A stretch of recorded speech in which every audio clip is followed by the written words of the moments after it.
রাস্তা কোথায়, শুধুই কাদা, যানবাহন তো বটে, পায়ে হেঁটেও চলাচল করা দুষ্কর। যদিও তাতে ভ্রুক্ষেপ নেই প্রশাসনের, ফলে রাস্তা সংস্কারের দাবিতে বিক্ষোভ এলাকাবাসীর। এই ঘটনায় উত্তেজনা মালদার হরিশ্চন্দ্রপুর ২ নম্বর ব্লকের মালিয়র পঞ্চায়েতের তালসুর এলাকায়। দীর্ঘদিন ধরে এই রাস্তার বেহাল দশা। ভোটের সময় প্রতিশ্রুতি মিললেও হয়নি কাজ। বিভিন্ন জায়গায় দরবার করেও কোনো লাভ হয়নি। হাসপাতাল, ব্লক দফতর থেকে শুরু করে সদর এলাকায় যাতায়াতের একমাত্র রাস্তা। এদিকে হঠাৎ করে ওই রাস্তায় স্থানীয় পঞ্চায়েত থেকে কিছুদিন আগে 2 ট্রলি মাটি ফেলা হয়। এরপরে বৃষ্টিতে আরো শোচনীয় অবস্থা। 1.5 কিলোমিটার দৈর্ঘ্যের ওই রাস্তার বেহাল রাস্তায় ঝুঁকিপূর্ণ যাতায়াতে বাড়ছে দুর্ঘটনার সম্ভাবনা। ফলে প্রশাসনের ভূমিকায় ক্ষোভ উগরে দিয়েছেন এলাকাবাসীরা।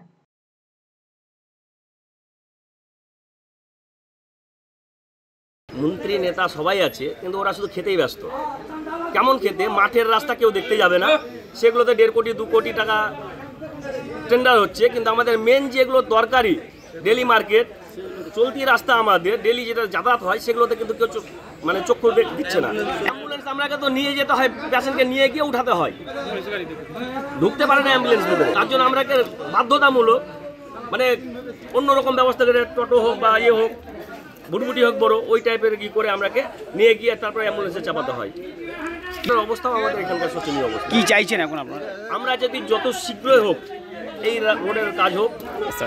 এই রাস্তাটা এখান থেকে এখন মোটামুটি 1 কিলোমিটার, এটা একটা ছেদ আছে। আমাদের ওখানে মালিয়র 2 এর মধ্যে আরেক জায়গাতে আছে মোটামুটি 500 মিটারের ছেদ। কাতলামারি বলে একটা সংসদ আছে, সেখানে আছে আমাদের মোটামুটি 500 মিটার ছেদ। পোড়াটোলা থেকে ওখানে আমাদের যেটা কাতলামারি আরেকটা পার্ট আছে, সেখানেও আছে আমাদের 500 মিটার ছেদ। এইরকম ছেদ আমাদের কেন? আমাদের রাস্তার কাজ হচ্ছে না কেন? আমাদের আরও খাড়াগ্রামে আছে 500 মিটার। আমাদের মালিয়র 2 এর প্রধানের কাছে আমাদের আবেদন, আমাদের বিডিও সাহেবের কাছে আমাদের আবেদন, আমাদের টাল উন্নয়নের কাজ বন্ধ কেন? অনেক এর আগেও আমরা অনেকবার বিক্ষোভ করেছি, কিন্তু কোনো কাজ হয়নি। তার জন্য আমরা আজকে ভিডিওর দ্বারস্থ হয়েছি। যদিও রাস্তাটি নির্মাণের পরিকল্পনা ইতিমধ্যেই নেওয়া হয়েছে প্রশাসনের তরফে। রাস্তাটি নির্মাণে ইতিমধ্যেই বিস্তারিত প্রজেক্ট রিপোর্ট পাঠানো হয়েছে। অনুমোদন পেলেই কাজ করা হবে বলে জানিয়েছেন বিডিও তাপস কুমার পাল।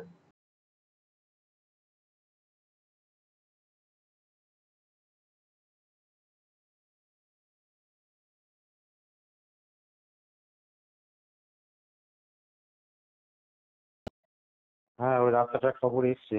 ওখানে আমরা বিটুমের একটা রাস্তা করার চেষ্টা করছি। ওই প্লাস্টিক দিয়ে যেটা বিটুমেন রাস্তা করার কথা, ওটাই মডেল হিসাবে আমরা ওখানে শুরু করতে যাচ্ছি একটা। ও ডিপিআর আমরা পাঠাবো, যদি অ্যাপ্রুভ হয় তাহলে ওটা হয়তো প্লাস্টিক বিটুমেন দিয়ে, প্লাস্টিক মিক্স বিটুমেন দিয়ে আমরা রাস্তাটা করব। হ্যাঁ, এটা তো একদিনেই তো ঠিক সমাধান করা সম্ভব নয়। তো আমরা ডিপিআর পাঠাবো, অ্যাপ্রুভাল হলে যে প্রসেসটুকু আছে অতটুকু সময়, প্রসেসের সময়টুকু নিয়ে তারপরে আমরা রাস্তাটা করব। ওটা আমাদের মনস্থির করা আছে যে আমরা ওখানে রাস্তাটা করতে যাচ্ছি। রায়গঞ্জবাসীদের জন্য সুখবর। যারা দীর্ঘদিন ধরে জয়েন্টের ব্যথা এবং হাড়ের সমস্যায় ভুগছেন, তাদের জন্য রায়গঞ্জ দিশারিতে আসছেন আর.এন. টেকোর হাসপাতালের জয়েন্ট রিপ্লেসমেন্টে ভারত বিখ্যাত অস্থিরোগ বিশেষজ্ঞ doctor Barun Dutta, MD, DNB. এখন থেকে প্রতি মাসের নির্দিষ্ট দিনে ডাক্তারবাবুকে দেখাতে আজই যোগাযোগ করুন দিশারি হেলথ কেয়ার, উকিলপাড়া, রায়গঞ্জ শাখায়। যোগাযোগ করুন 7477785509, 7477785512 এই নম্বরে। শুনছি এবার নাকি পরিবর্তন হচ্ছে। তাই কোথাও হচ্ছে পরিবর্তন? কিভাবে হবে পরিবর্তন? কে করবে পরিবর্তন? হ্যাঁ, আরসিটিভি সংবাদে আসতে চলেছে পরিবর্তন। কি পরিবর্তন জানতে চোখ রাখুন আরসিটিভি সংবাদে।